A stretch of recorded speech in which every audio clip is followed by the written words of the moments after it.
Hello, everyone. Welcome to the Schedule Podcast. I'm Carlos Gomez.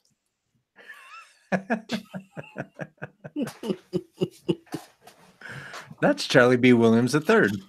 What's up, Zone? How you guys doing? I'm back. It's good to be here. I messed up.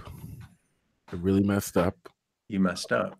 Yeah, I did. A couple weeks ago, I bragged too early about the weather. Oh, yeah. It's been cold as fuck here. Yeah. 40 degrees today. Didn't you guys have like? No, hang on. Let's get Jack in here, and then we can get the time. Let's welcome Jack Kasperzak. Thank you. I am back. I've been gone for Jack a is little really while. back. I'm sorry about that, but all good. Back, Jack. We missed you, but so yeah, about the weather. Yeah. I got a text message. I got a text message from Jack's dad yesterday. oh man, Yo, what happened? I wish Jack He said sent me you did. he sent me a picture of snow and he wrote May 2019. And I was like, that one too. I wrote back, that sucks. Yeah, it was hailing and snowing 2 days ago. Oh, that's so dumb. But it was like the weird, like annoying type of snow and hailing where it doesn't really want to start, but it's starting, and you're eating down at lunch. You're at a restaurant, you're like, man, I gotta walk back in the rain. And it annoys you the whole Gotta go outside. lunch. It's bad. Today was chilly. I think it's gonna get better on the weekend. Says Saturday. We were talking about that getting off the train too. Like the guy was like, one of the guys I ride a train with was like, the weathermen be having these easy jobs. They can get it wrong and be like, Just kidding. It's all a chance. Our best guesstimation. Like who gets to just be like, this is our best guesstimation, but Yeah. Get the showers throughout the evening. Don't say when, just throughout the evening. Could you imagine that being like a movie? We think this is going to be about a guy, possibly webs coming out of his wrists. Yeah. But it might not be. Talking about this. But it might be The Notebook. I don't know. It's actually The Notebook. Look, we just realized halfway through the movie we are in The Notebook. These things happen. These things happen all the time. It's improv. So yeah, we just talk about it's natural. In fact, they should subtitle all the films that way. When you go to the box office, you're like, "Could I have 2 tickets for 60% chance Spider-Man?" Some other dude's like, "I'll take that chance. Let's go." The closest. That's pretty good. The closest one was spaghetti with a chance of meatballs. Right. Right. Like you might give meatballs, you might not. Might just be the pasta today. It's the pasta and SpaghettiOs. You might just get SpaghettiOs, no meatballs. I wonder what SpaghettiO meatballs were made out of. SpaghettiO meatballs. Ingredients. Do you know what SpaghettiOs are, right? Yeah. Well, they had SpaghettiOs with meatballs. No, I know. What do you? But I was wondering what those meatballs were made out of. You don't want to know. That's like asking what a hot dog's. I mean, everybody knows what hot dogs are made out of. Well, that meatball's made out of the same thing. Yes. Leftover hot dog parts. Speaking of a cat hairdresser and a pirate ship. Yeah, man, this was crazy. Let's go to the canvas here and let's get started. I believe every day's a good day when you paint. We had a whole bunch of input. We had official record broken that I previous held. Just so we're all aware, not bragging. I previously held the record for most fun prompts submitted in a single week with 2. We had somebody submit 3 this time. And I know who it was. Yeah. I know who it was. So yeah, cat hairdresser and a pirate ship. Let's see what the nation did. Joey. I like that little fat kid. Look at that. Yeah. Fat. That's the kid that was playing with supposed to be a cute little girl, right? The little kid is just like Santa Claus. Yeah. I was gonna make fun of the fat pirate. Hat and yeah. Oh no, he's got the kind of fluffy. He's got the fluffy boots. Fluffy boots. What's happening over in the corner? That's a what you mean? Right there. Right there. Oh yeah. That thing dead with blood? Oh, it's the Kraken. It's like the Kraken tentacle. Kraken tentacle. I couldn't tell. Like who got stabbed and just left there? Yeah. Someone's barfing over the edge of This is like who's having a bad day? That's gonna stab that innocent kid. Actually, I think so too. That cat looks freaky. I don't think I can't tell that cat is not gonna do bad deeds right now. That cat has been through it. He got a peg leg. To be honest, cat I don't even think that kid knows that cat is there. Exactly. Let's face it. Somebody took a snapshot of a homicide about to happen. It's like cat's just whispering, "I want your ship." Give me 1 second. But yeah, it's nice. I like the glowiness. It's like a nice light different for him. This is a good little, a little outside of his wheelhouse, but it's nice. I think he might have found something new. Good work, Joey. Good work, Joey. We'll see you in about 10 minutes when you wake up. Yeah, Joey's not woke yet. You gonna wake up talking about? You see my front part? This was actually from an old one, but a recent submission, so we got to share it anyway. Oh yeah, whale farmer came in a little late, but that's okay. Huh. Push them on through. Thank you. Well played. Very nice line work. Let's see what else. This one was funny. It's funny how there's a lot of these that are the subject is just about the same, but it's just really cool to see how everyone pictures the same exact thing. Yeah, the same situation, but like detailed. Well, you got to understand, people got, like, it's kind of cool because, like, you know, the main part of a ship is not something you really know how it looks. Right. So it's always interesting how they formulate their imagination so that it kind of makes sense. This is a cool one. Now, does that dude have a growth on the top of his head, or is he wrapping his hair around a bun? It does kind of look like a mushroom cloud, right? He's cutting it in the shape of a hat. He's okay. I could see that. He's giving him a hat hair, shaving everything else. The dude's not real sure he's gonna like this one. Pat illustrates. Guy being good job, Pat. I think this is cute. Good one. But at the same time, like the hair looks like its eyes are closed and it's like a little bird. You know what it looks like is that little bird from Snoopy. What is the little bit? Woodstock was. I think this is cute. Was the coldest dude on that show. Yeah, he was. Yeah, he was. He was.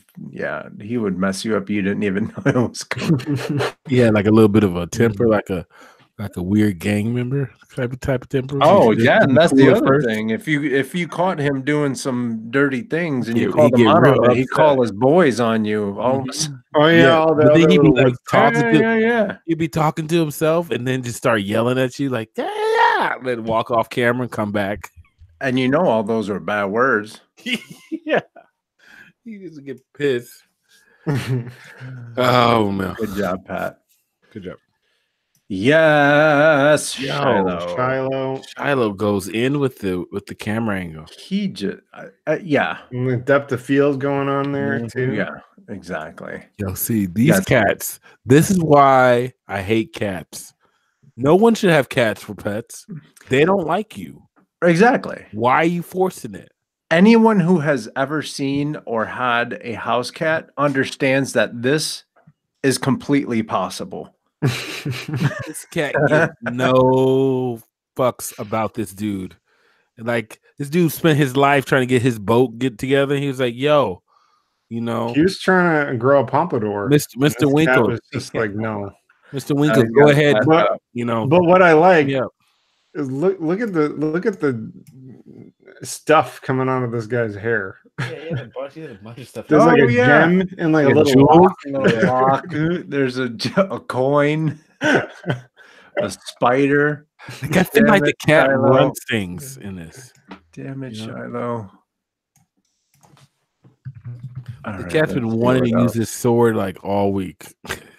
Oh, been like he's been sharpening that waiting. sword. He's been sharpening that sword on that pirate's couch.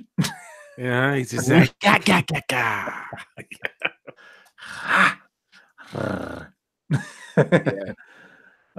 Again, wonderful job, Shiloh. Let's see. This is a All right. cool one. Here we Here's go. one. Render key. Mission number 1. All right. So, Jeez. I found out how to pronounce this first part of Steve's name. Oh, really? Yes. We had a little bit of a conversation on YouTube. Nice. SLC. Steve, I believe his middle name starts with L and then C for Clark. SLC. SLC. Boom. He said, I thought I was being clever. No one knows what the hell I'm talking about. Sorry. Great job, Steve. I really like this. And this isn't even my favorite one so far of his. He's about to get his eyelid clipped, man. Put your eyelid down, dude. That's nasty. Yeah. Ooh, I'm hurting. Mm. The cat is like, look. Look at this. Look what I did. Good job. Yeah, I will say Steve's eyes are legit. Yeah. Every time he draws eyes, they're legit. Really well rendered. All right, let's see. We got who's this? It's new. Kitanjali. Mm-hmm. You are new. Yeah, I think a new one this week. Yes. Welcome. Nice one at that. Welcome. Oh, it reminds me of like long arm. Go ahead. Reminds me of those like there's a series of like 90s commercial cartoons that had this kind of vibe. This style of rendering and kind of I like it. I like it. Very cool. Mm-hmm. Let's see. Hello. Number 2. SLC. You see what I mean? This punk cat. This cat is like you're getting a haircut no matter what. Cap and and shears. it doesn't matter what you want. He's gonna give it to you. Cap and kitty. Cat's gonna give it to you. He's gonna give it to you. Cat's gonna give it to you. Yeah, again, the rendering, and this is really even just like cool volume and shapes in there. Yeah. Steve be killing those eyes. Steve, killing them. I'm stealing your stuff. SLC. Stealing your eyes. He says he works in visual effects. I'm curious what he does. Ooh, what do you do? He said he works on TV and film. Steve, let us know. Yo, Steve. Yours truly. Man. That dude looks kind of familiar. Is Which he one? inspired by anyone? Oh, the cat? No, the guy. No.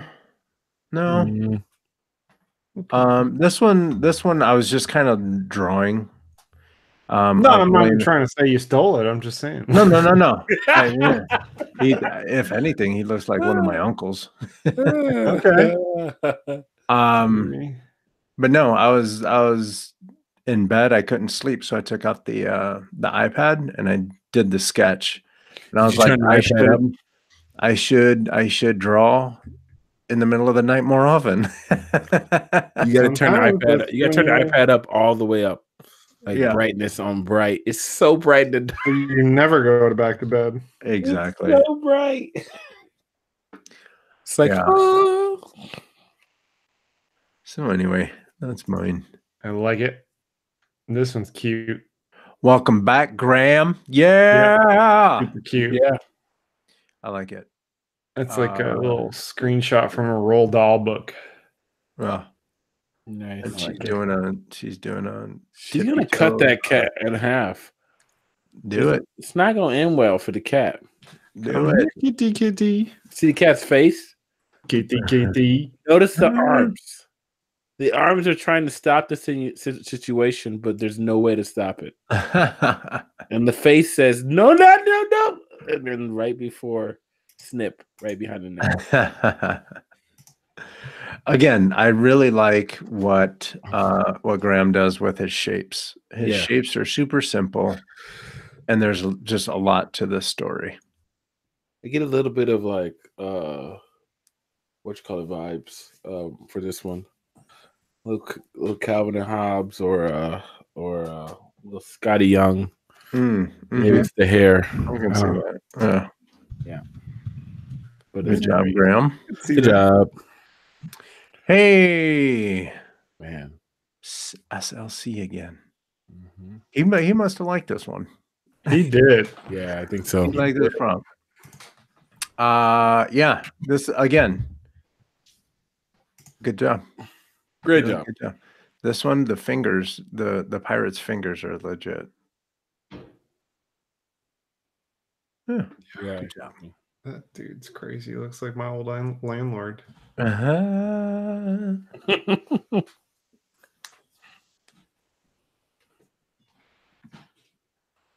Hey-oh. Yeah. I like it. Hey. That's very cute. I kind of rushed through it, I'll be honest. I would like to do more, but it's adorable. Oh, like, the cat, cute eyes. The cat is on a little pirate ship getting his haircut. And if you've ever seen, actually, no. If you want proper entertainment,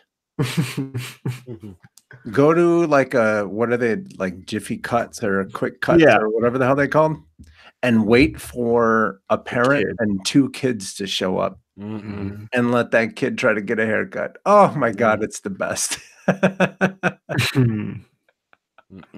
Nope. I like this one quite a bit, sir. That's good. Just Thank you. Eyes. All right, cool. That was a good run. Thanks, guys. I like it. Good job, everyone. Applause. That's applause. Yeah, that's worth it.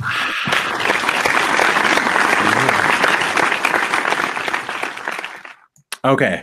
Do we have any? Hey, chat, help us out. Or if you guys want, long arm. Let's get something. Let's go. Adjective, animal, character, action, style, location. Let's see. I'm gonna go character. I'm gonna choose character. People do like the character and action. Okay, maybe we just roll with that. Like a rabid Garfield, nice long arm. Hey, Shiloh. With that.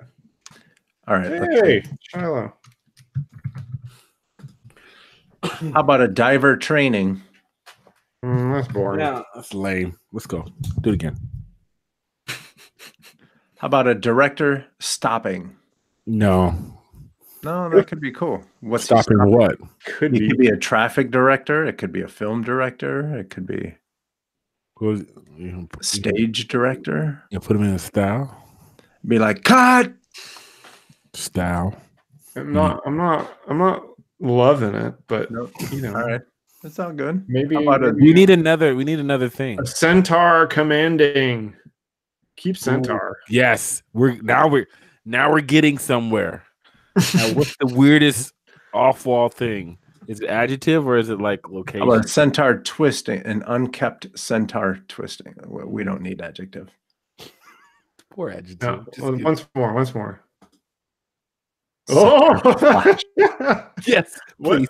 The location. This is gonna be some dirty location. God. Give him a location. I don't need to see any phallic horse pieces. Yes, you do. You need those in your life. I don't. We're gonna get location. End up on. We're gonna have 100 people do this one.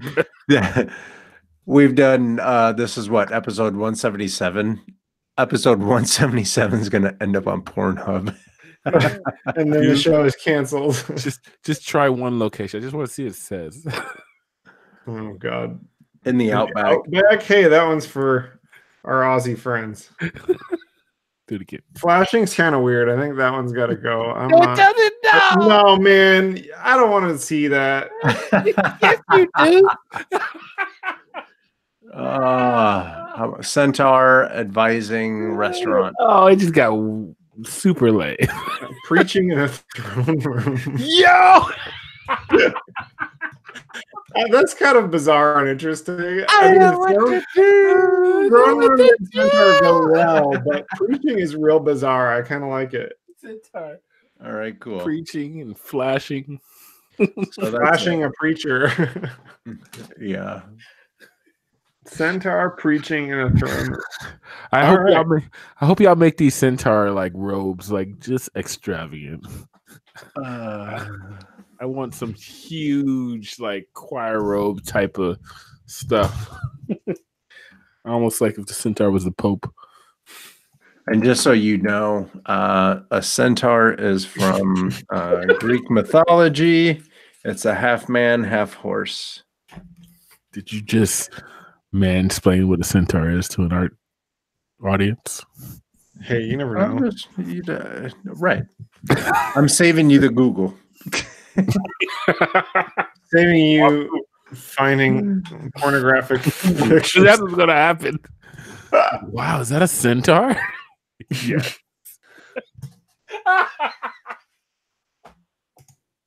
I thoroughly enjoyed this one. I can't wait, guys. Please.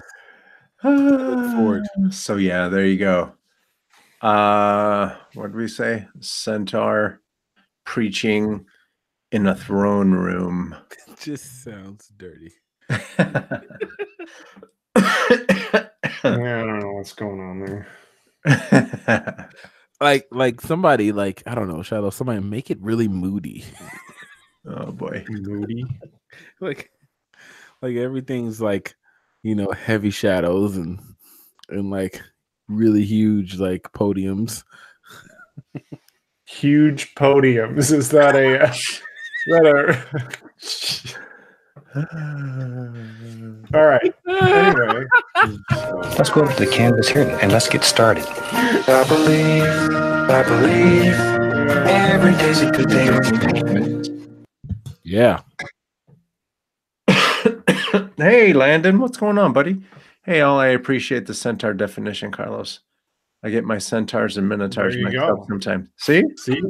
Jesus Christ. Because you could be half man, half goat. Yeah. Well, Or a you centaur could be is- me, who's a full man that is the goat. Well, see, a centaur is 100 tars, and a minotaur is a small one. How dare you? You are a How dare you? sophisticated man. Oh my goodness. So hey, for all you guys that are out there that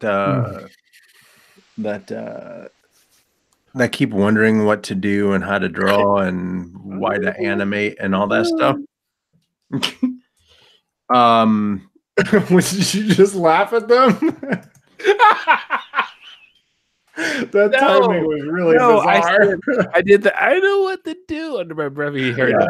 I heard it. Yeah. No, there's a small studio out of what did we say it was? Chile. Out of Chile. Called Marmota Studios. And they were, again, a small group of people that got together and they fleshed out an idea. They put it on YouTube, and it got picked up By Cartoon Network, right? Cartoon Network. Yep. I don't understand any of the trailer, but I feel like I do. What is it? Golpea duro. Ara. So oh yeah, there you go. What does that mean? Hit hard Hera. Hit hard Hera. Okay. Yeah. Like she has this special hit power, right? I don't know. I Yeah, that's what it is. I haven't Yeah. checked it out yet. Not gonna did. lie. I did. I read the title, and I was like, oh, time to get to work on some stuff. Mm-hmm. They're searching. Nah. Cartoon Network Brazil. And I don't want to go. I mean, if we go down this this path a little far, that's fine, I guess. But it continues. There's a lot of stories that continue to say the same thing or give the same narrative, which is there's studios and content developers and the Netflix and all that stuff. They're looking at social media for the next big thing or even for their next artist. Mm-hmm. Yep. Yeah. Yeah, it's pretty common. In that way now. It's pretty common to hear, our directors or people. I mean, I've literally asked one time, I was like, where do you find your applicants? And they're like, Instagram. Yeah. Usually that. And it's like so many people don't even have portfolios anymore. They just send people to their Instagram site. Which is fine. But you get into the point where you need to be careful what you're putting on your Instagram. Yeah, for sure. Yeah. Let's do this because I'm actually working on a project, a real project. But yeah, what? You can show okay, there we go. Let me explain mine real quick. So I have a friend in Chicago who hired me to help her design her wedding stuff. Oh yeah. And she wanted to do a caricature of her and her husband to be. And so through the ideas phase, this was one of my ideas. And she's like, holy crap, her name is Anna and Anna Banana, and Sir is her husband to be. And so when I came out with this one, she goes, this one is, I love it, but it's too risque. Risque? What? Yeah, because this insinuates that they are butt naked working it out. Does it? Why don't you put the whole thing on that's like a table like placeholder? Like, when you get to a wedding and your name what is this for? Yeah, is this like Charlie's saying? Like, is this a demo of what it's going to look like for a decoration, or is this some sort of graphic that you're? Well, let me show you the ones that they. I mean, you don't want like banana peels all up on people's tables. That's weird. But not real banana peels. But let me see. I can't keep them yellow. Like rotting fruit on people's fruit flies just show up. Where did it go? Here we go. All right, so let me see if that shows up. Yeah. Okay, so this is them. And then here's the other one. And so they're using it for different things. I'm trying to see if I have, okay. Yeah, this one is one that they use too. But hang on, it's opening. I have to do Illustrator.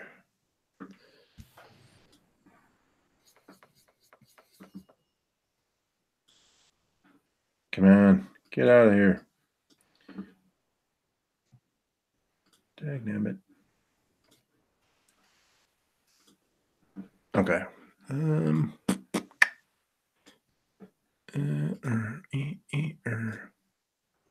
Okay, so this is the one that these are the two that they actually got and used. They're using it for their they have their website for their wedding, and their save the date is what I was trying to remember. Okay. And then she really still liked, this was, I think she wanted to use it for something else. Yeah, she used these two for something else. Wow. But then she really liked this one. And so I'm going to do this one and give it to her as a wedding gift. Because I liked it too. So anyway, all that to say, work on your own stuff because Netflix might pick you up. Banana and the Sir is going to be the next Netflix show. Yeah. Cool. So yeah. And I figured that this would be the perfect time to do said project. But no, there's, I mean, we always talk about always working on, especially if you're trying to get into the industry. I think studios want to see that you are definitely, and Jack can talk about this more than me, but studios want to see that you're passionate about what you're doing. Yeah. Yeah. And would you be animating? Would you be drawing? Would you be doing all this stuff on your own? And it's that passion that they want to invest in, not necessarily you just wanting to work for them. Like there's a lot of people that just want to work for them. Not everyone is going to be drawing and animating and doing all kinds of stuff on their own. Yeah. And I mean, obviously it depends on the role and kind of what your goal is. I mean, if you're applying for, say like a production job and, having a bunch of art on your website may or may not help you. It depends on what they're ultimately looking for. Or it might help at least show them that you're interested in the field and you understand the artistic aspect. But obviously, if you're a character designer and they go to your page and it's a ton of character work and other stuff, and they can, like Carlos said, they can get a feel that you're just doing this stuff all the time, that you're passionate about it, and that you're always thinking about it. That really helps. I think the only exception I would say to that, and it's kind of a unique one, given that so many people have their own ideas and their own content, is say you're applying for some sort of, I'm trying to formulate a perfect situation. That's why I say it's kind of an exception. But say you're applying for a specific role and they go to your website and they see, oh, really, really good, but a little too interested in this other area, might be afraid we would lose them to this area. Which isn't necessarily a bad thing. I mean, some companies are really good about that, and they like to help foster people and maybe bring them in an entry level position and then work them into what they're better at or want to do, or ultimately they want like a more of a generalist that can do more than one thing. But I would say, and Dave Atsy said this when he was on the show, which is like one of my favorite podcast lines, like, don't put anything in your portfolio you don't want to do. And I think to add to that, be careful about putting in your portfolio. I don't know quite how to phrase it. I need to come up with something equally as clever as Dave Atsy, but basically the inverse of that, be aware that what people see on your website is going to be exactly what they assume you want to do and are good at. So make sure it kind of pairs well with what you're applying for. Because if I want to be a character modeler, and then they go on your website and all they see is character design drawings, that might be a little bit of a disconnect. That makes sense. Charlie's gone. I was hoping that he was there because this was going to be a really nice transition into what he did last week. Or yeah, he was there last week. But anyway, I'm still a pretty big fan of people going out and creating their own projects. Sure, the possibility of getting picked up by Cartoon Network or something like that is there, but the benefits of working on your own things there's so much value to it. Because if you go to a studio, let's say someone wants to hire you, and you show them that you have a bunch of these animations that are done, that means that you've figured out a lot of the process by yourself, and they don't have to pay you to make those mistakes. You've already made them. Yeah. And so, yeah, like I'm a big fan of what Marmota did, and I love that they're putting it out there on YouTube, and it's super motivating. So you guys should definitely, here, I'm going to drop the link to the story. Yeah, it's an interesting read. I mean, check it out. It's kind of, obviously it wasn't just like a couple of guys in their garage that were doing this. I mean, they had a team, and it was well produced and all that. So, you know, I can't say it's still a big, awesome, exciting thing, and a big surprise when something gets picked up by a major distributor or company. But yeah, it always just gives, it's just like a good reminder of like how the indie guys can prove themselves and be like, look, people want this content, and it doesn't necessarily have to go through the traditional gatekeepers and the traditional routes. And that if you have a great idea and you have a way of getting it produced, whether it's literally by yourself, or you get a bunch of friends that are doing it, or you can get a couple of small private investors just to get you a pilot, like, you know, there's so much content out there. I think this route and this method is almost becoming even more valuable, because it's like it's a perfect test case for a studio. You know, they can see, Right. not only can they see what it looks like and get a better visualization for what to expect of what they're investing in, but of course they get to actually see a little bit of hopefully a lot, but definitely a little bit of response, and how the public is reacting to it. And we all know that the reason why they're making, 47 million Marvel movies is because it's a proven entity. Yeah, yeah, guaranteed. So you have Marmota, who's coming in with, I just logged into their YouTube channel, 118,000 people are following them on YouTube. Yeah. So imagine going to a TV studio, or a TV studio is finding you, or even if you just own a TV studio, you have 118,000 people that are going to come, and if they're not already following you and watching your content, you have 118 new people to reach. It just makes complete financial sense. And it's, I'm trying to talk to you guys and read their description on their YouTube page, but it's in Spanish, and I'm trying to keep the conversation going and read Spanish at the same time. But it says, "Hola todos, hello everyone. Somos Marmota Studios. We're Marmota Studios. We dedicate ourselves to make original cartoon content for the internet.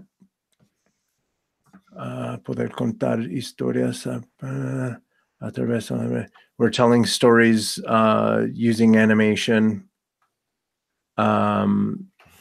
with characters, with humor, con nuestros cartoons. Queremos llegar a todo Chile, Latinoamérica. With our cartoons, we want to reach Chile, Latin America, and the universe. We actually have 3 It's quite a leap. studios. Yeah, I know. Well, I mean, they're on their way. They got. No. I know, but it's just They Chile, got Latin America, and the universe. Yeah, they got Chile, and they skipped over Latin America, and they're jumping into Cartoon Network. So, but yeah. Isn't it for Cartoon Network Brazil or Latin America though? Right? Isn't it that version of it? I think it is. Probably. Could be. Cool. I lost the story. But yeah, either way. Oh yeah, there we go. Says Lucas Archa, the Cartoon Network Latin America's senior content manager. Boom. Yeah. Boom. Yeah. So they're on step 2 now. Right. Interesting. Good So for them. good for them. Yeah. Yeah. It's always fun to see that see those indies guys shoot to the top. And it looks like, I mean, this is all of their cartoons are like 5 minutes long, 2 minutes long, 3 minutes long, 4 minutes long. So it's not even like they're putting out full on 20-minute cartoons. You know what I mean? Like cliffhangers. Yeah. Yeah, this is cool stuff. Legit.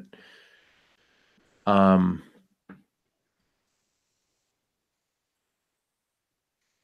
kind of all over the place right now. I mean, on that same note, it's something we've talked about before on the show. Is the guys doing Klaus that got picked up by Netflix? Yeah. And they've just announced that they expect that will be Netflix's first feature up for first animated feature up for Oscar. So they're putting all their money behind it. That's going to have I don't know. I mean, that's like the whole thing. Cool We don't know project. exactly how, because they're in the whole like theatrical game, what they're doing in theater releases versus what they're doing on, all that type of stuff. So it's clearly a test case for them, but they did make that announcement that it would be their first animated feature up for an Oscar, or they're going to try and get it up for an Oscar. Nice. And what a cool position to be in as animators is you have Right? someone like Netflix who's legit trying to change the face of entertainment. Right. And they're saying, we're going all in on you. Hey, what's up, Brittany? What up, B? Yeah. So yeah, having someone like Netflix just saying, yeah, we're gonna use your idea to go win some things. Like that's Yeah. not a bad place to be. It's not a bad place Yeah, to be. no, that's great backing. Yeah, it's like Mhm. it's not even that common that a movie studio would be like, we're gonna use this to get Oscars. I mean, you hear about Oscar bait and whatever, but like, it's not that common that they're like, we're gonna do this, send this to the Oscars. So it's pretty cool to like, they already have plans for this. They already have Right. Mhm. the backing behind it. And they have so much content already that people really, really dig. So if they're saying we're going all in on you, you know that this is going to be hot, because look at everything, all of the network original programming, right? Orange is the New Black. Mhm. Pretty good stuff. House of Cards, amazing. What else? Yeah. Yeah. Chef's Table. There's a bunch of original content. Yeah. And so they know what they're doing. Yeah. And for them to be like, hey, load the horses, we're out. Right? Like Load the horses, we're out. Yeah. I'm going to save that one for later and use it. But yeah, like even if you're, I guess that's what I'm trying to say to you folks that are listening. Keep working on your own stuff. Like we use our fun prompts and stuff to get people to draw and stuff like that, and all of that stuff. Like if you think about it, all of these fun prompts, if you would have been doing fun prompts this whole time, you'd have like 100. How many fun prompts have we done before I go talking completely out of my butt? You would have at least 50. You'd have at least 50 portfolio pieces. Yeah. No, that's So true. find something to do and keep working on your craft especially if you're trying to break into the industry, because it's these little side things that you do that, number one, make you better. Number two, it gives you exposure to folks, and you just never know who's surfing Instagram at one time, and they mess around. They do a, maybe someone is working on a cat on a pirate ship, and they do a cat pirate ship search on Instagram, and all of a sudden they see, Mm-hmm. you just never know where that next break is going to come from. Yep. Keep at it, guys. Keep it going. If you've got an idea, push it along and work.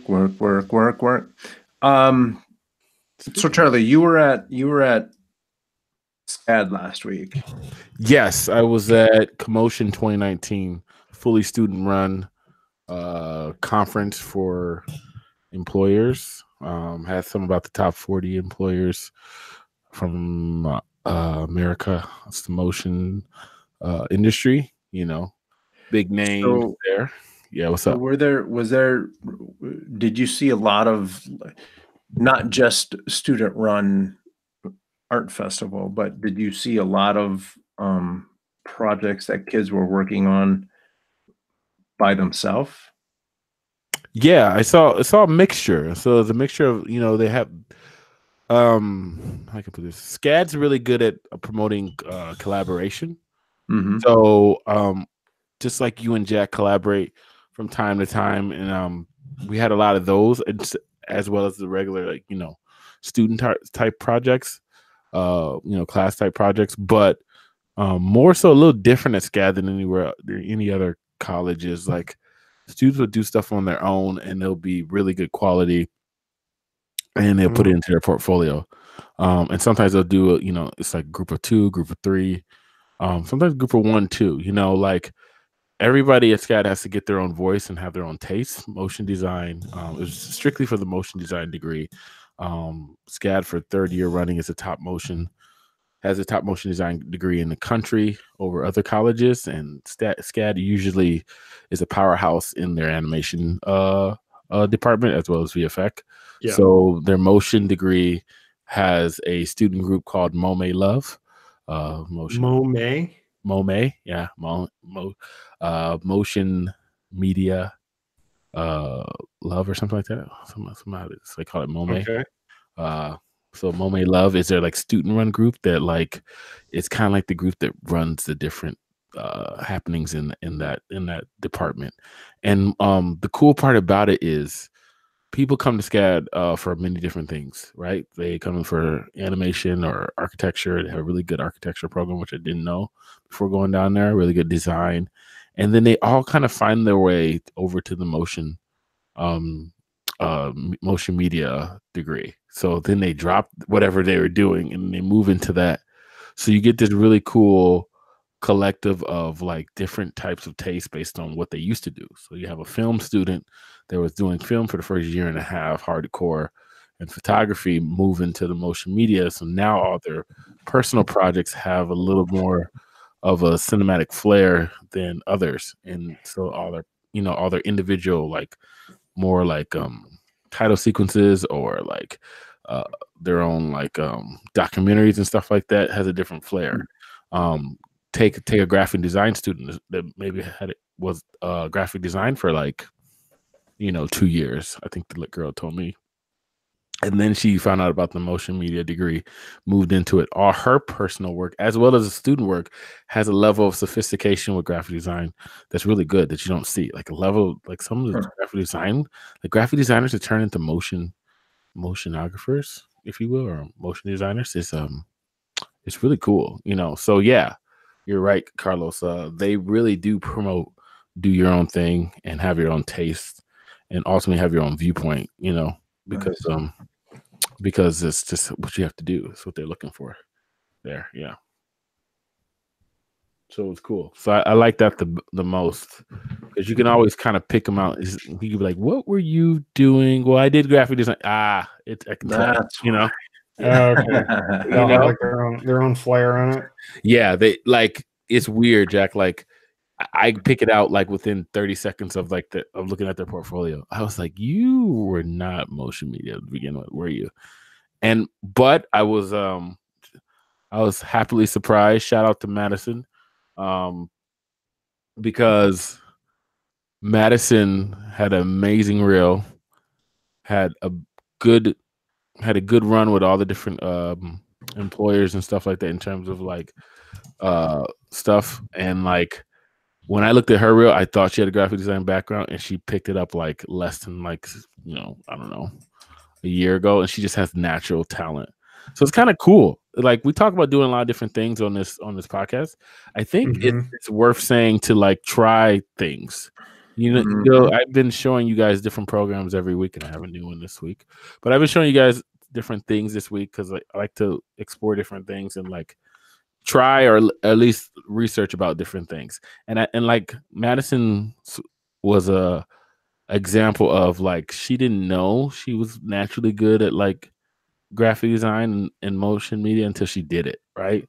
Like you could have swore this girl took 4 years of like hardcore typography or whatever, but it's just the way she thinks about stuff, the way like she puts together boards and layouts and style frames that like I could have swore she had a graphic design degree first, and then she was doing her master's for motion media.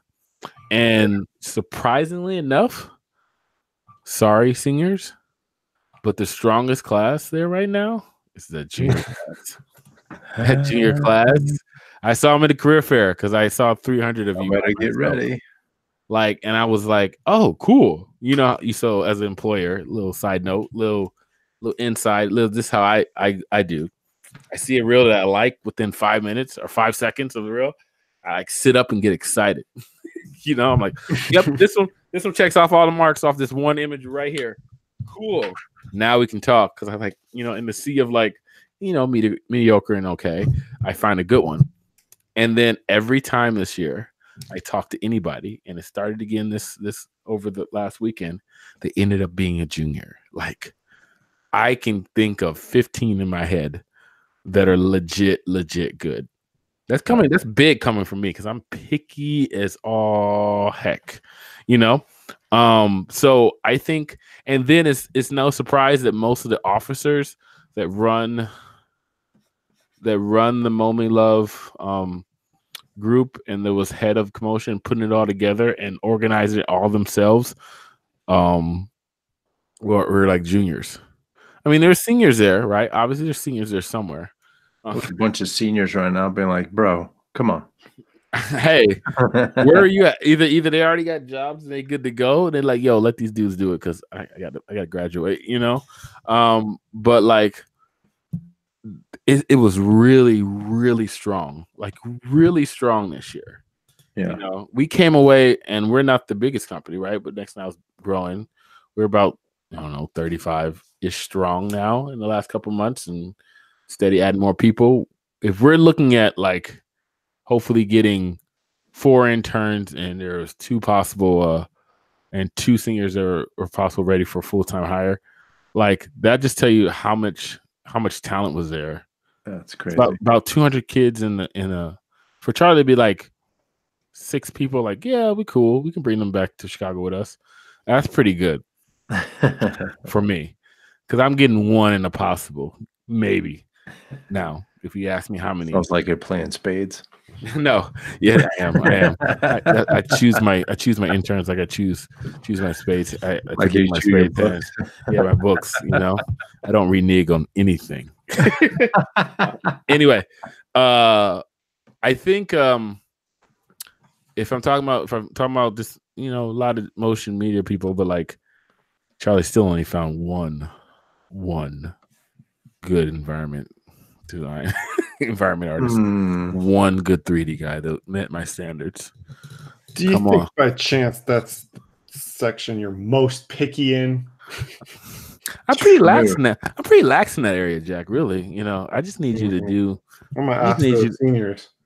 Yeah, that's true. I didn't see a lot. I did not see a lot. So here's the crazy part about how they pick, because we had portfolio reviews all weekend too, right? And Saturday we had 10 And then Sunday we had another 10, and then Charlie added another 10 when a certain network decided to bail out on the students and decided not to do portfolio reviews with people waiting at the door. So then Charlie was like, "Yo, put them all on my list," and then it spread. Gossip spread through all the students. I love the manipulation. Because I have to do something. I don't have money like some of these big places.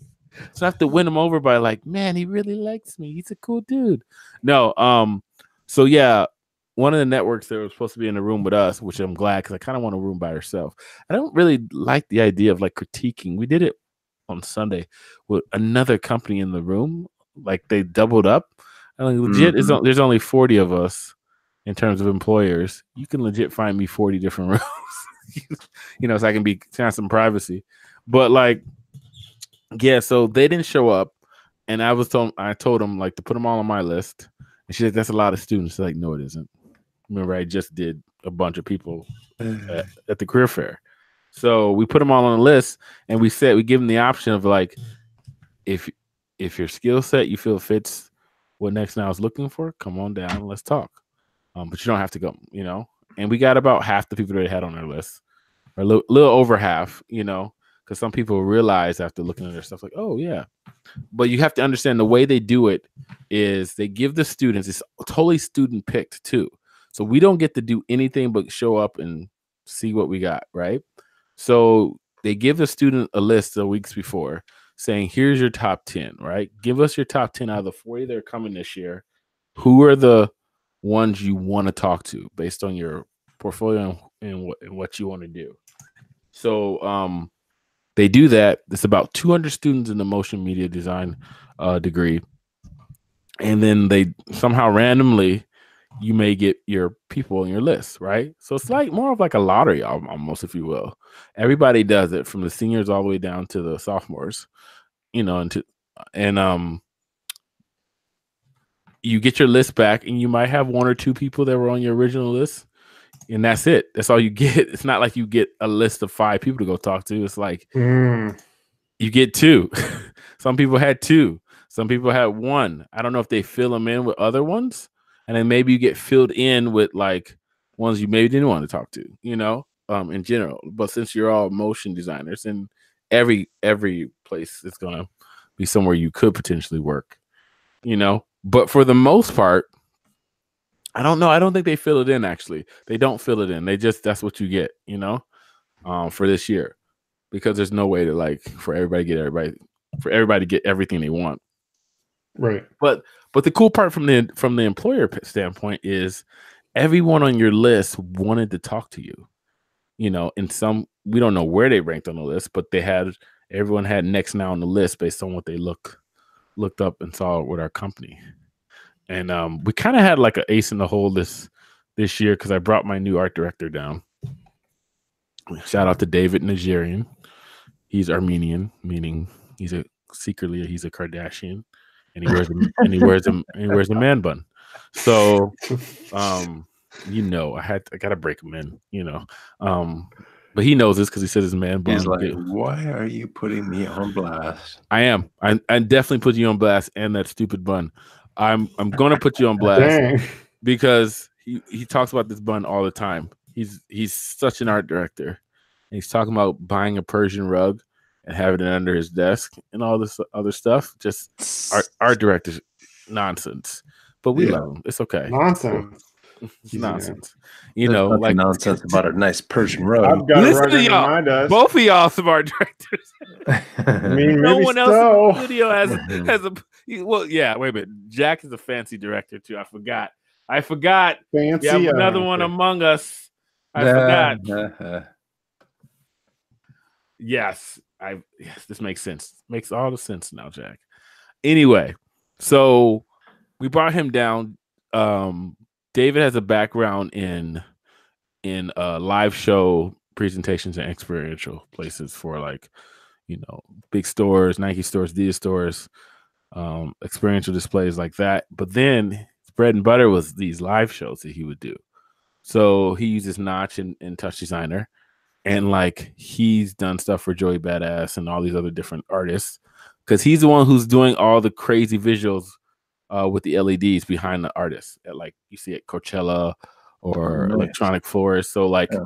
he's one of his main acts he works with. He does all the live show visuals for Pretty Lights, which is a famous DJ, and then doing stuff for the Electronic Forest and all this other stuff.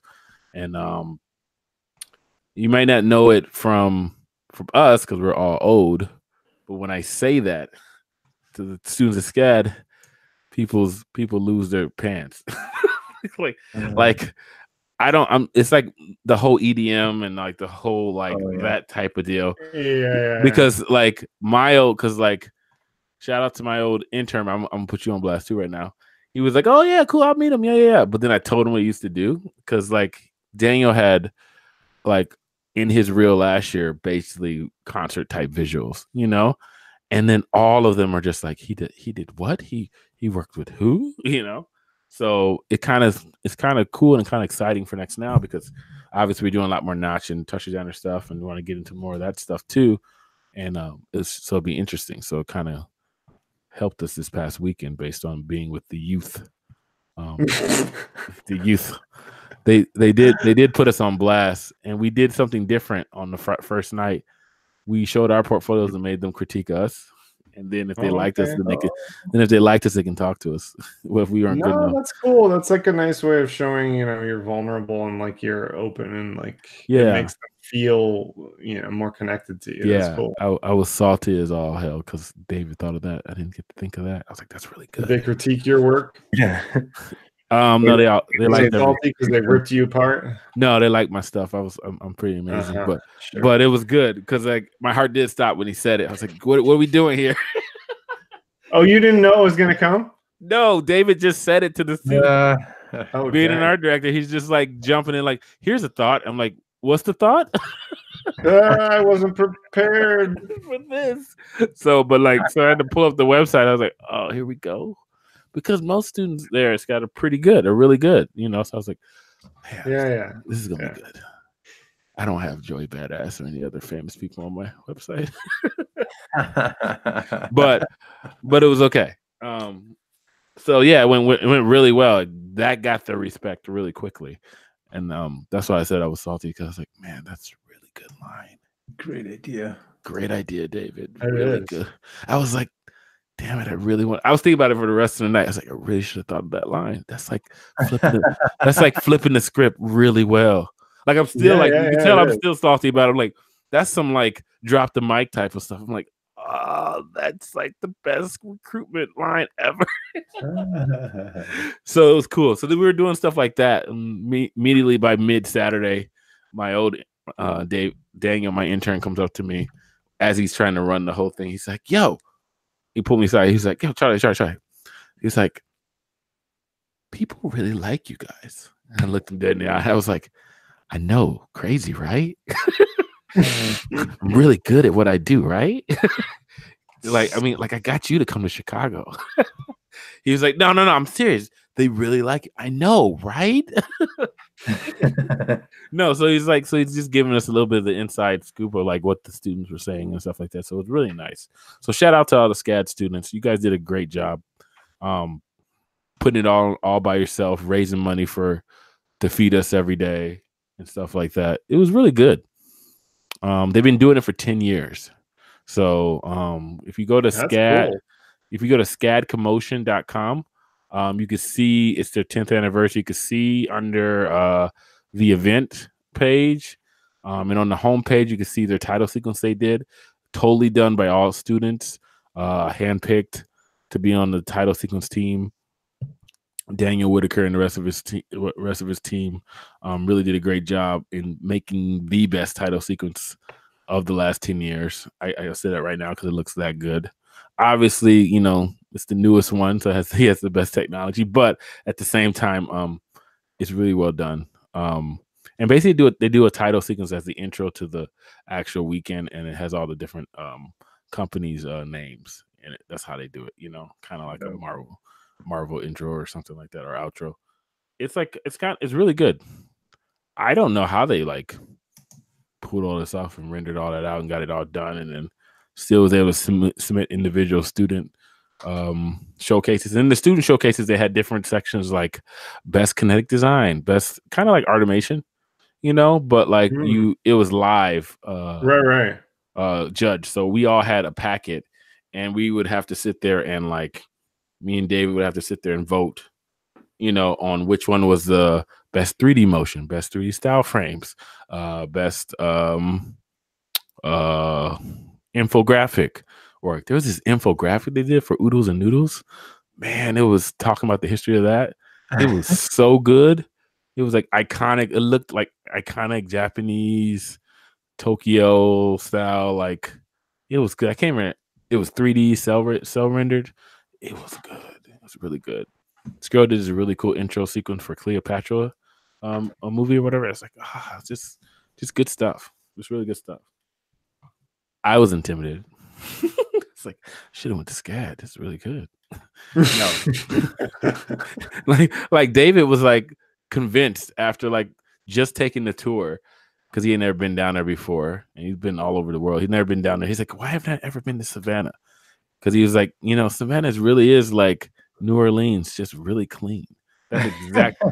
That's you laugh, but that's exactly how it looks.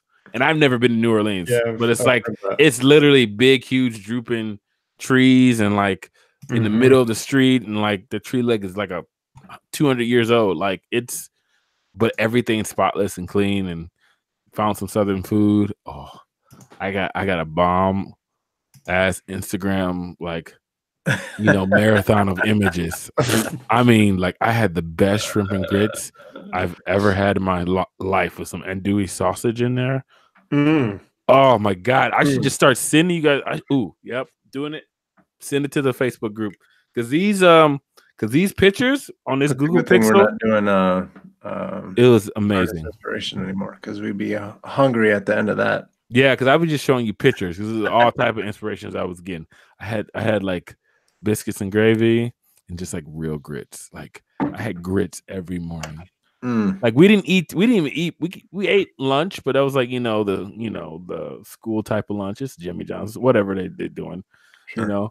It's student run. I ain't gonna hate on them, but like it didn't even matter. I could go all the way to like dinner because my breakfast was so good. I mean, like, and then like if you didn't know, Savannah's like a port. So like Savannah has a big, huge, I think it's Savannah River or whatever it is, which is saltwater, which leads into the Atlantic. So there's a big, huge bridge in Savannah, right? So you fly into Savannah in order to get to Hilton Head. If you're trying to know where it is in Georgia.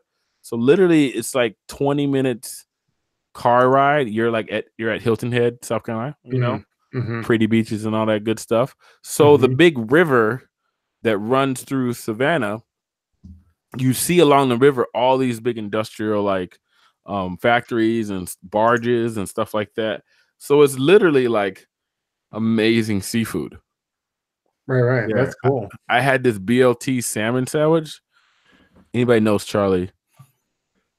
He likes to eat meat, but he's not necessarily getting a BLT salmon sandwich as his first choice. But this thing was amazing. Amazing. You see how I put the bass in my voice for this? You did. You got real serious. It's amazing. Let's not talk about how David makes fun of me because of how much I like be taking pictures of food and stuff like that at every dinner. But he's like, you answer your text messages so much faster when you're talking about food. It's scary. I was like, all right, I'm kind of low key salty you said that, but it's kind of true. It was good. I loved every bit of it, and you're gonna see all these pictures since the nation can't see them. If I could put them in the chat, I'd put them in the chat. I would like to share. Really, Brittany? Really? Thank you. I would like to share these pictures with the world. So go to my Instagram. They'll be on there later. But yeah, the Commotion 2019 was really good. It was really good. What else? What else we want to talk about, guys? We'll move on from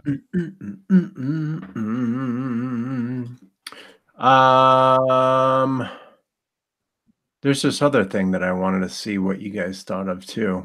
Okay. Netflix avoids rules like the plague. Here's what it does instead. So basically, Netflix gives the reins of creativity to the creatives, and it doesn't really get in the way as much. Okay.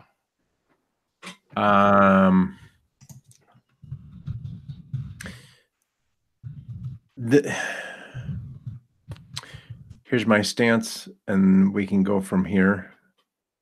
Can I fix your brakes? Sure. But if I were you, I would trust a mechanic. Right.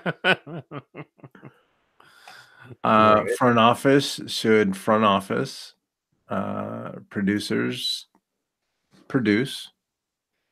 Let the creatives create. Okay.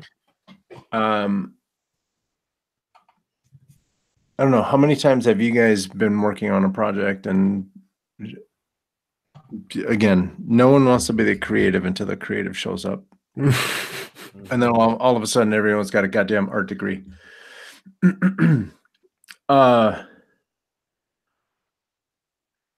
Again, like this is if you've ever worked for, how can I say this?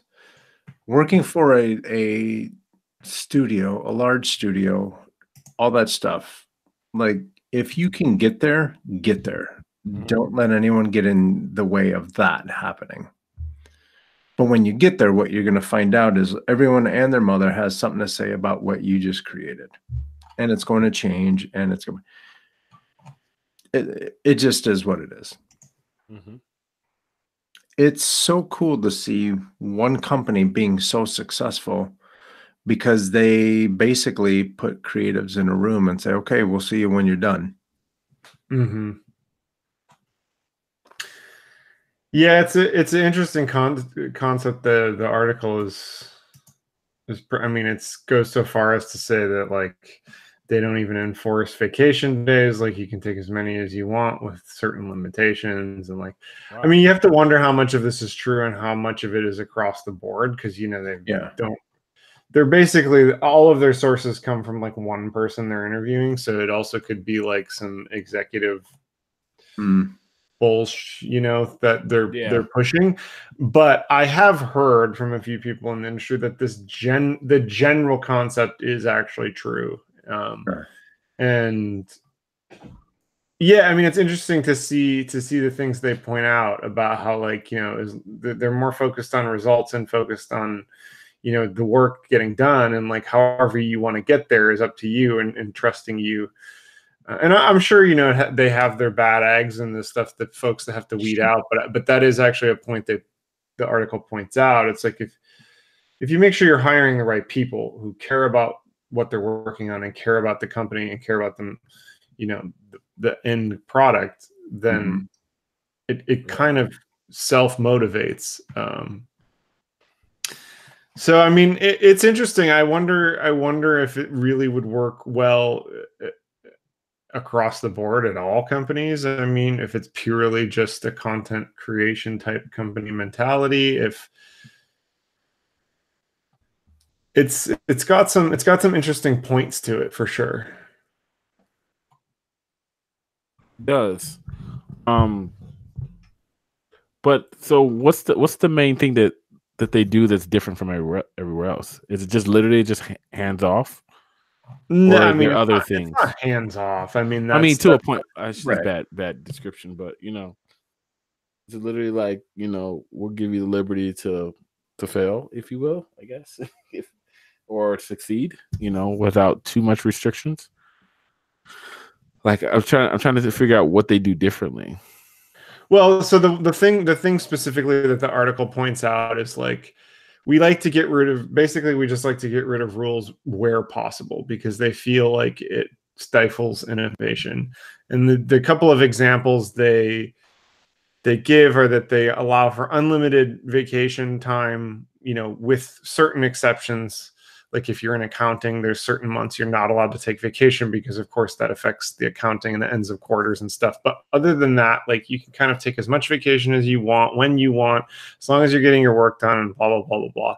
And then there's like related to that, like they claim they don't really have a formal travel policy or business expenses. Like they basically want, rather than having people submit individual expenses or work on, you know, some list of approved purchases, they encourage to, quote, you know, have employees spend the money as if it's their own. So they're entrusting their employees to look for their own ways of saving money and their own ways of being efficient.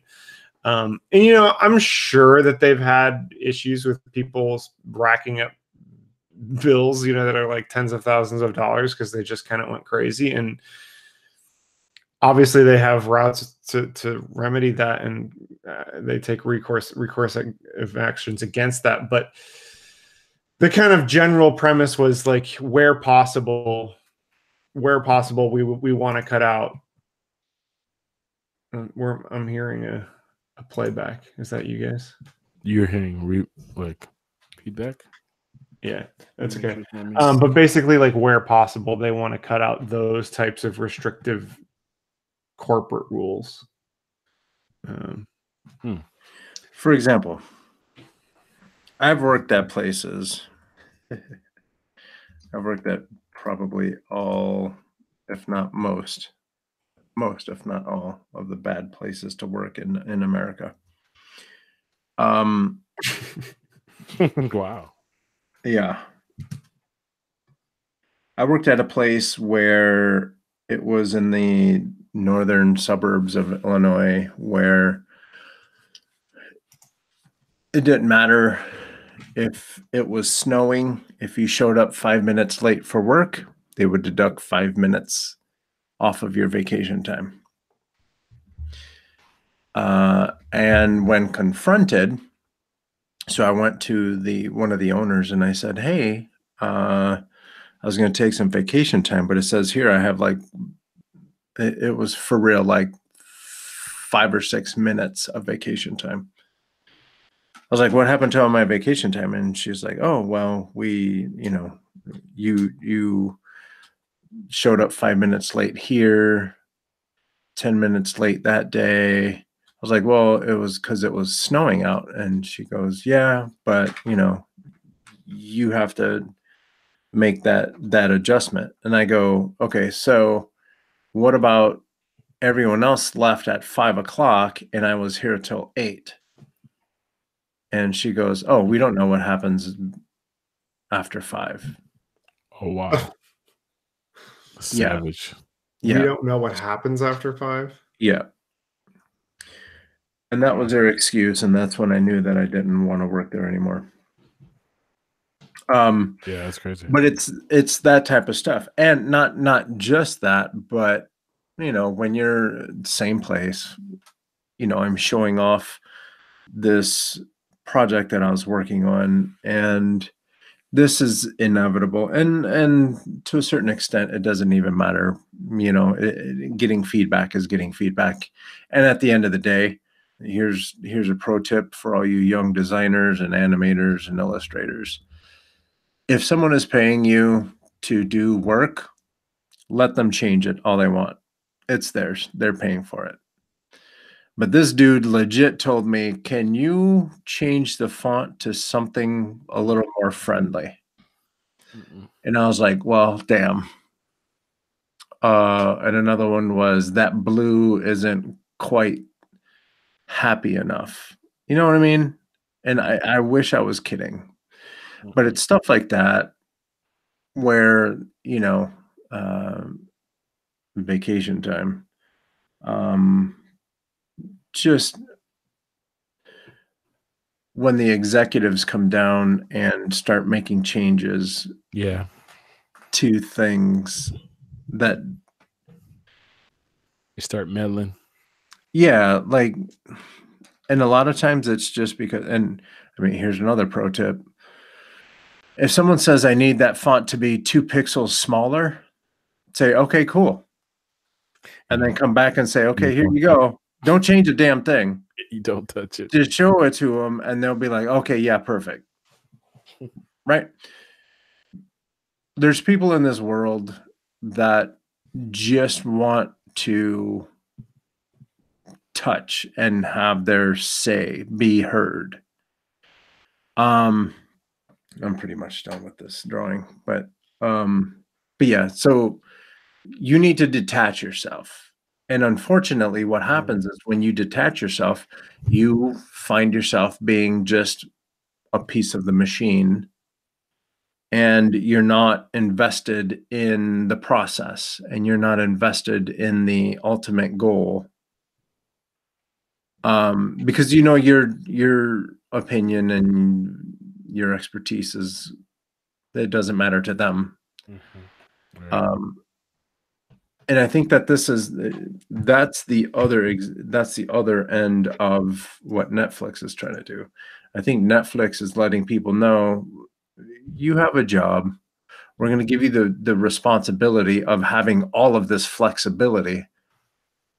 But if you mess it up, then you have to be gone. So Netflix is basically giving everyone enough rope to hang themselves. And the way it looks, it doesn't seem like anyone is hanging themselves at Netflix because they're killing it.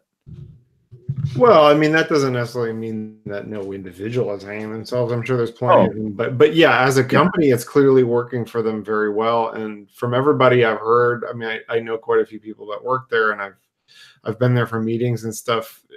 I mean, people freaking love their job. I mean, it's clearly.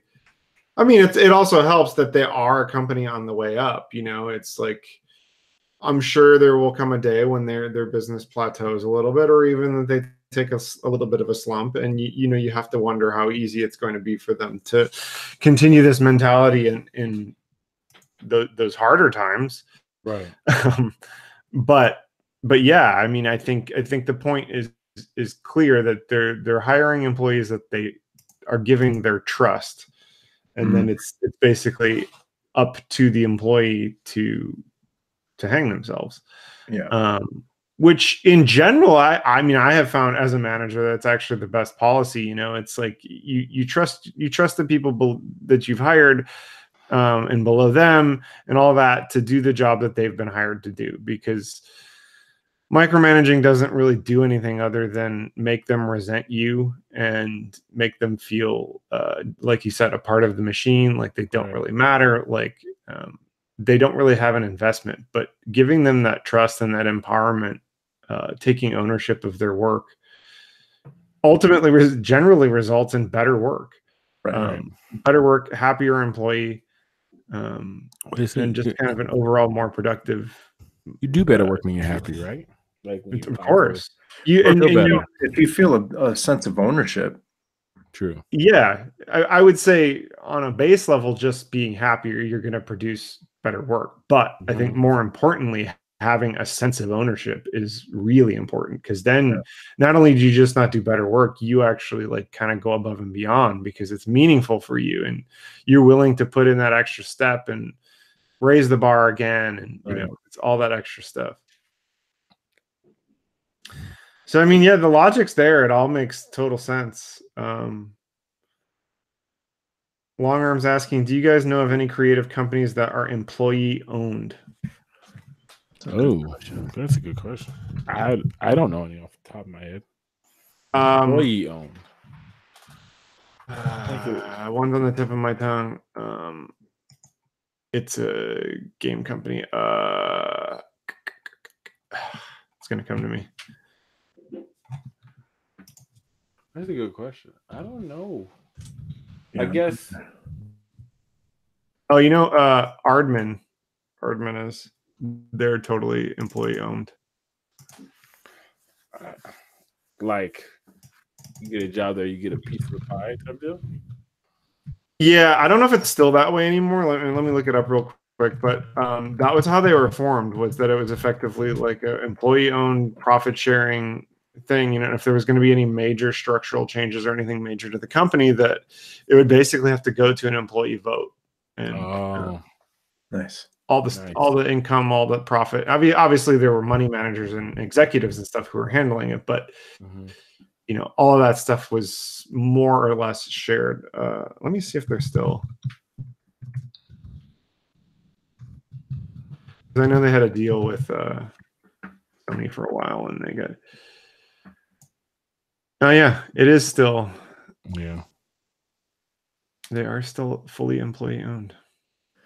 Good for them.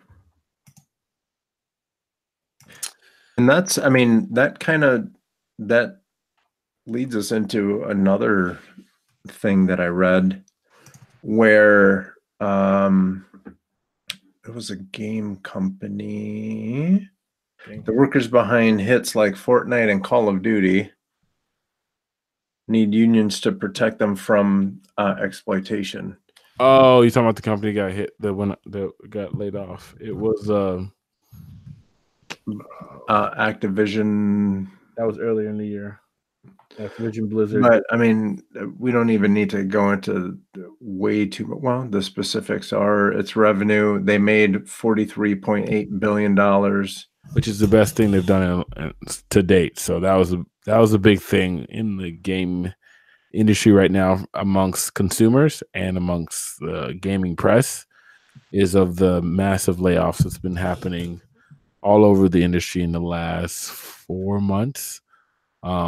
Started off with Activision Blizzard, but Activision Blizzard having their best year last year, but laying off like a couple hundred, 800 people or something like that across company wide or something like that. 800 workers. But they said it was a lot of like marketing and that kind of deal instead of developers in this case. And then who else was there? There's another one lately, which got everybody up in arms. EA did it also. EA laid off a massive amount of people, and they were like, EA hasn't been doing really well in the press's eyes lately because they did such a horrible job of their Anthem game that came out, and also among other things from the famous developer BioWare. They came out with the game Anthem recently, last couple months ago, and it's kind of what they call a looter shooter, which is basically you go play with your friends, kill bosses, it drops loot, and the whole point is you to get more loot, and it's like over and over again. So things happened in the industry back about the time PlayStation 4 and Xbox One came out, if you guys want to go back, where companies at one point back when we were in school all the way through 2012 or so, America didn't like how the Eastern game companies and stuff like that would put in basically gambling means into their games and stuff like that. It took a couple decades or so. It took a decade or so, but then American game companies got wise to it. That's why have like your mobile markets Wild Wild West right now with that in terms of like your Candy Crushes and all that stuff. And the industry term, it's called games as a service. And EA's model is to produce games as a service, meaning the whole point is to do the whole early accesses and then to release a game like Anthem or a game like that or Destiny or whatever. You release the game in multiple patches. You have what's called loot boxes. You have what's called downloadable content, meaning the game is you're not buying the full game, you're buying a piece of the game, and each time they release more parts of the game, which is kind of harken back to, PC gaming, you get expansion packs, all that stuff. But with that being said, it's a very aggressive market on the consumer. So you pay $120 for a special edition to get a certain, downloadable content over the course of a year, which is basically a new version of a subscription model that allows you to get all the extra downloadable content for that game. And obviously companies like EA gets to be the target of all that stuff, because then what happens is the quality of the game comes down in terms of it being more of like a gambling thing, right? Yeah. Oh, unlock this loot box, which you have a chance of getting this. It's very, very gambling like, which I'm waiting for regulations from the government. They haven't really done it yet. I think they were supposed to do some stuff about loot boxes and stuff like that in games, because it's basically gambling.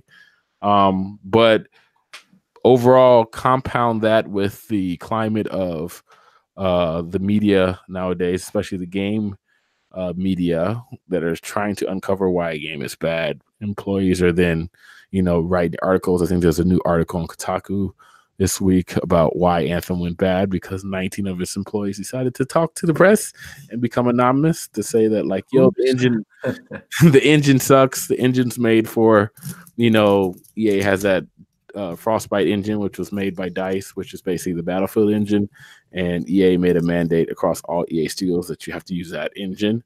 So making an RPG with a first-person shooter engine is not really ideal, only because things are made for certain things, and you start to have that game took 6 years to make, but the employees revealed through Kotaku this week that really the bulk of the gameplay, the single player, the main story arcs, and all the missions were done in a 16-month time this last year.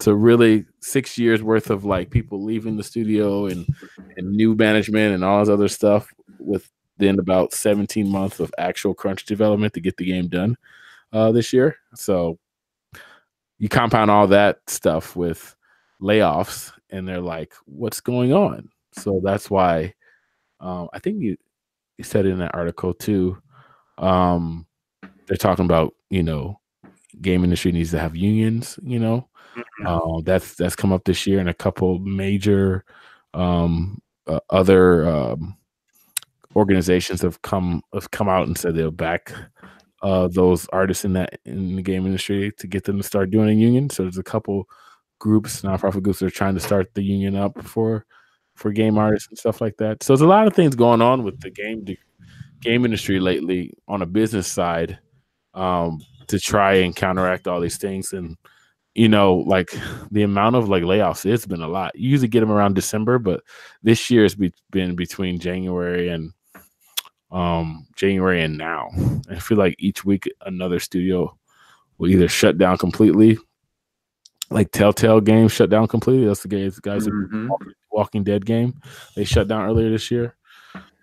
And like because of this, like the climate of how it is, of like it needs to sell, similar to when we were talking about Cartoon Network earlier and stuff like that, of them basically screening that new cartoon and like knowing that it has a fan base and knowing it's a for sure thing, or the Marvel movies that Carlos mentioned and stuff, knowing those things are for sure things in order to like make sure they'll do other sequels. Games are the same way, and I don't know. It seems really hard to start like unions and all that stuff. I don't know how you actually start it, unless you have like half of a company just don't show up to work and then all sign up to be a union. Yeah, it's. I mean, the VFX union has been trying to get off the ground for years and years and years, maybe even more than a decade. I mean, and it's it. It's like you've got some core members that are really into it, and they're trying to gather other artists and other employees around them, and it's I mean, that's kind of, you just got to convince others to get on board that it's a true threat to the company. Yeah, that's what you got to get. You just got to get. So I guess 200-300 man studio, you would need what? Legit. 150 people to be like, I don't even know if it's always purely about numbers. I think if you keep like, players also matter. Okay. If you could get some very valuable employees, or I mean, I think it would obviously have to be enough that would disrupt production and would probably not be very easy to replace. So okay.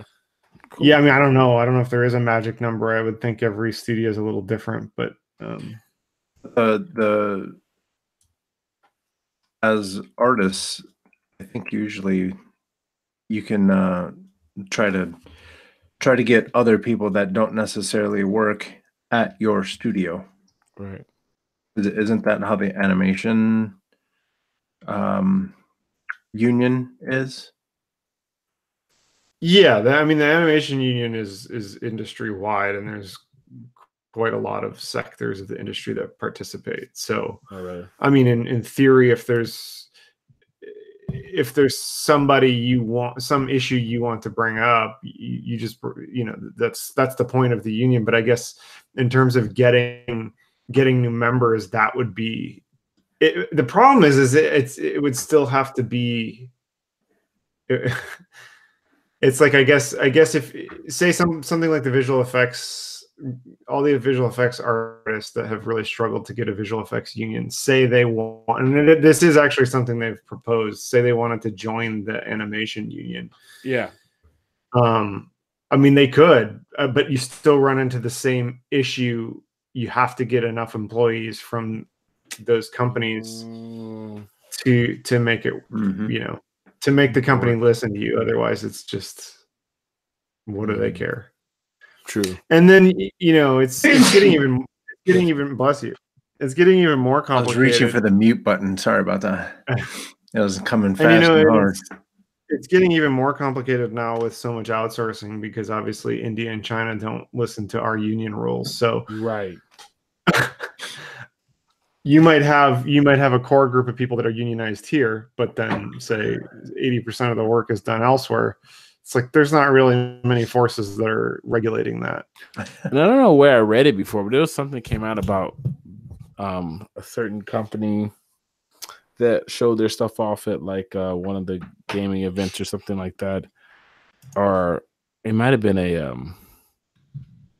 more of a production company, but like there was some kind of crazy artist or intern email talking about like all these things they would have to sign to doing, of like working overtime and doing all this stuff, and basically had the connotation and tone of like, you'll like it, you should like this. This is a big opportunity for you. But it sounded like they basically was like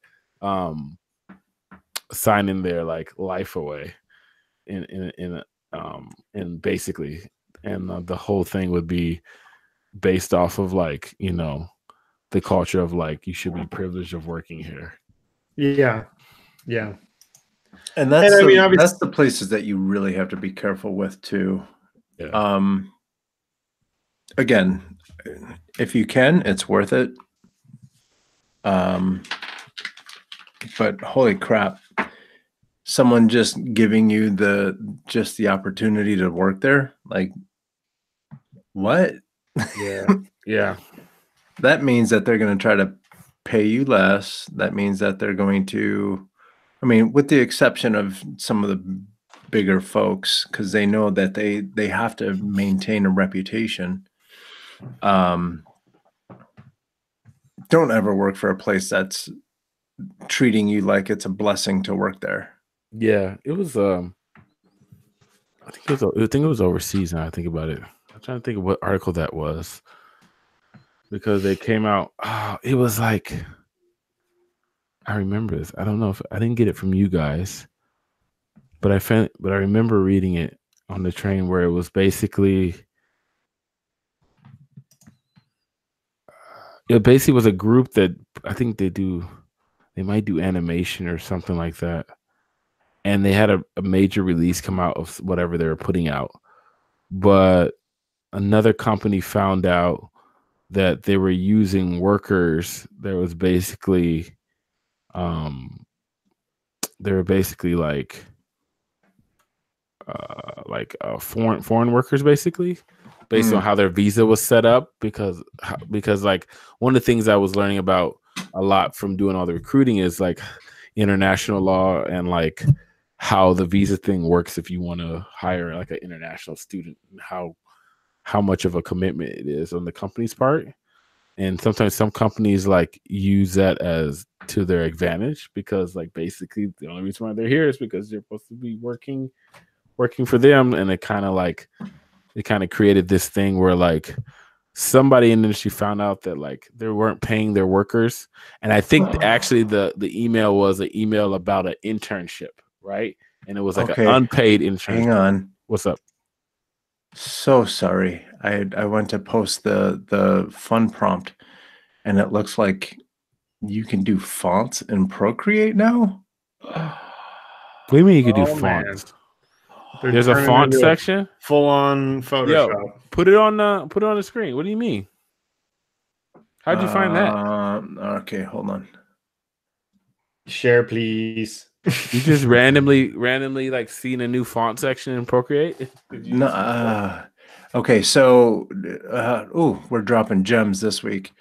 So okay, so you don't need to see most of that. Secret stuff. Yeah. Hide Photoshop. Okay, so hold on to hide. if you have a Mac and you want to run Instagram on your desktop, get this thing called Flume. FL. Is that Kim Possible picture in the back? Yeah. Yeah, that's good eye. Yeah. Yeah, I know. Got to be careful with Brittany around. Yeah. I'll show you that here in a second. But if you're on a Mac and you want to run Instagram on your computer, on your desktop, Flume, and I believe it's flumeapp.com. Don't quote me. So Flume website. Here we go. Yeah, flumeapp.com. FLUMEAPP.com. And yeah, and it's Instagram on your desktop. And here you go. Procreate. I can click on it, and here you go. Yeah, it's showing that it has fonts in here. Really? Oh. So let me Adobe's going to come out with Photoshop sometime this year. Man, if that is not on point. The font stuff or the Photoshop? Photoshop in general. I don't because think it's gonna, these I guys. don't think they're gonna do anything. It's just gonna be Photoshop. I don't think that'll be enough. I know. Unless they come up with some crazy new brush system, some crazy new way of doing things that we haven't already seen. Unless you know of something. Yeah, I don't know. I don't know. But Procreate made a deal with the devil, and they are just killing it. Yeah, this is yet another game changer. That came out of nowhere and just killed it. This is bananas. Good on you, Procreate. I love. I'm not even going to read one of the comments on there, but it's pretty funny. I would love you too.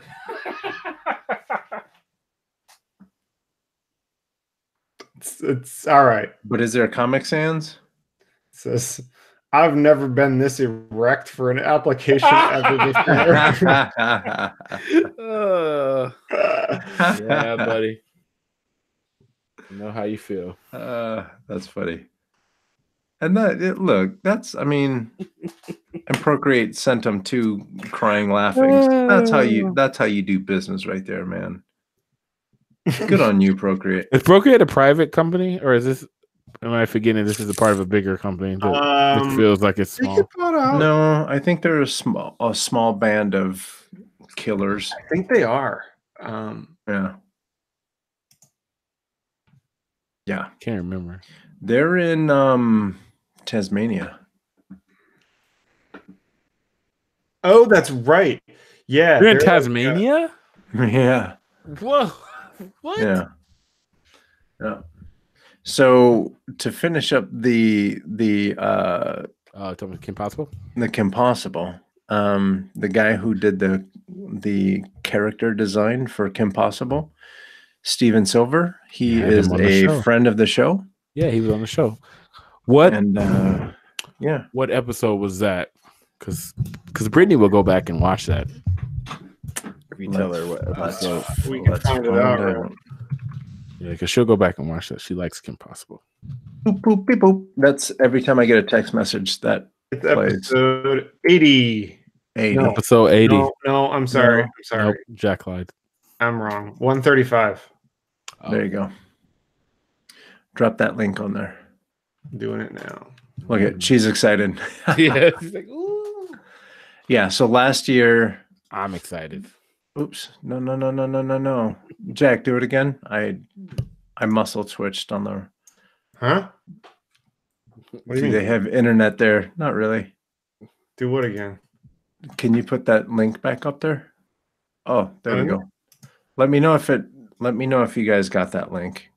Okay. Be there. Because as I don't see it. there. Anyway, yeah.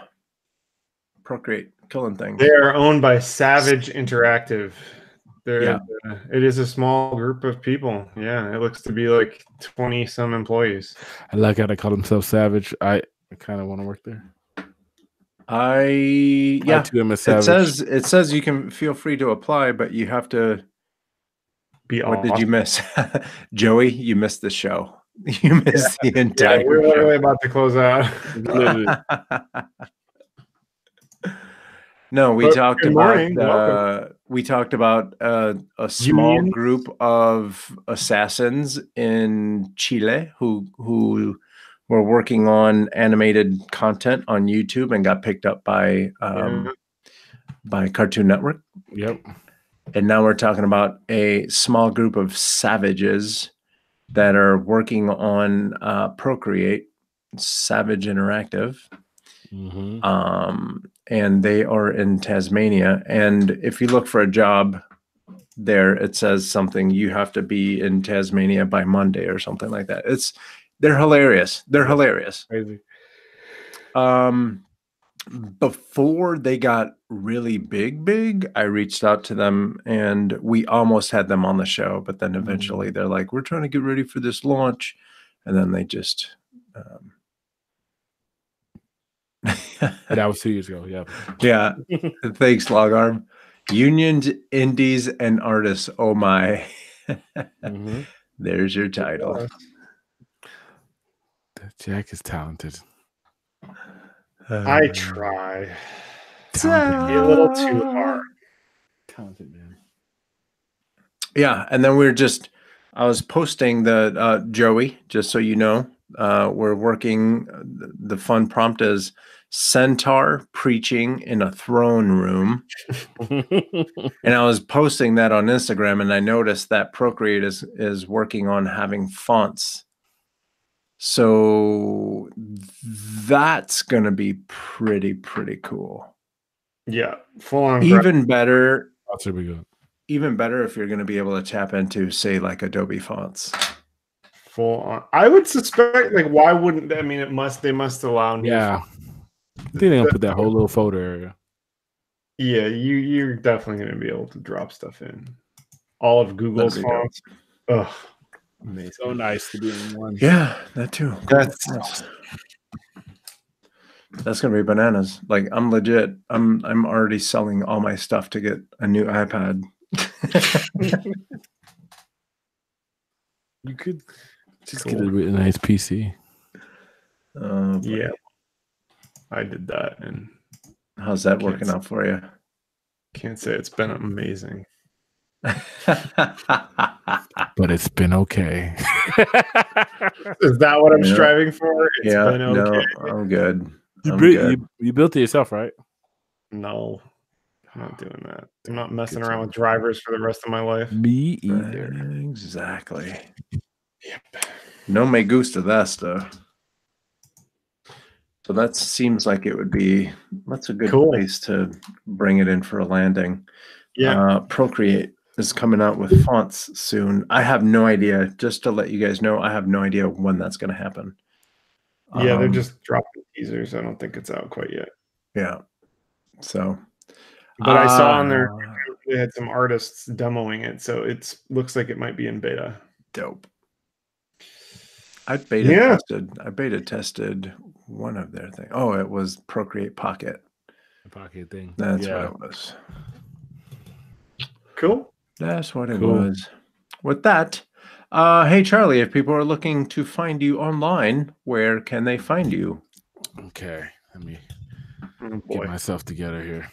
Mm. So you can find me a couple different places. You can find me at my website, cargocollective.com/CharlieB. You can find me over there on that Instagram, Instagram.com/CharlieBW3. Almighty Pinterest, Pinterest.com/CharlieBW3. I'm roughly sitting around 38,000 unique views each month on all my different boards and stuff like that. It's really amazing. It's really good. Yeah, Pinterest has. Hey, Jack, Pinterest has analytics now.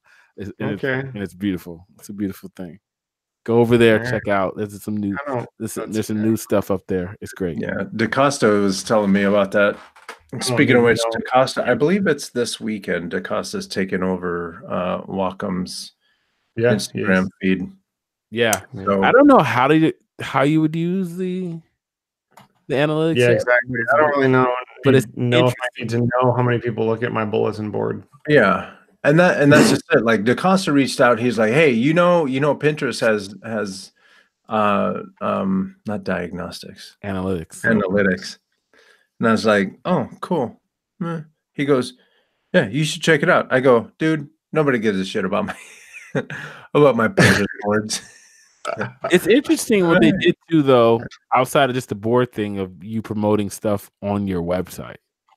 So there is a way for like that showed up right away. Like they found my website and started putting boards together of stuff from my pages on my website, and then you can promote those things. So it's kind of like I think. Okay, well, maybe that's different. It's interesting. So yeah, that might be. But I think somebody needs to explain it. There needs to be some kind of explainer video made by somebody. Yeah, because I don't know yet. I'm not trying to. I'm already creating all kinds of stuff. I'm gonna throw something else on there. Oh, let's see how many people have pinned my whatever. Maybe if you use it as a tool in terms of pushing your artwork out there and it gets saved around to a bunch of people's boards with your name on it, could be a way. That's if true. You're like a 2D artist or something like that. Anyway, get in your life. Thank you, sir. Landon said you can pin stuff from your website like Redbubble, etc., and then figure out where things are purchased from. I just started pinning my own stuff. Nice. Hey, Jack, how about you? As always, sketchbookjack.com and sketchbookjack on Instagram. Have a good night, long arm. Cool. Thank you, sir. What were you working on something today? No, not exactly. Oh, okay. I just want to make sure we Oh, okay. Anyway. Okay. Hey, coconutjustice.com, Coconut Justice everywhere else. And if you have a minute, go to youtube.com/coconutjustice and subscribe over there too. And while you're here watching us, there's a subscribe button down there. I believe it's down there. Go ahead and click that bad boy. And there's a little bell thing there too. Go ahead and click on that one too. And then that way, every time we come out with content, you'll be alerted. If you want, go ahead and join us on Discord. It's tinyurl.com/sketchzonediscord. Nice. And the chat keeps blocking me from adding that. Anyway, what else? Sketch.zone. You can catch up on all of the content there. If you don't want to do it on YouTube, go ahead and do it over there. And over there, you're going to see that we have links to everything like Facebook and Twitter and Instagram. And if you're on Instagram and want to get your art shown, tag us after drawing a centaur preaching in a throne room. Yeah, centaur preaching in a throne room, and tag us. Go through the process of tagging us. Don't just at Sketch Zone Podcast us.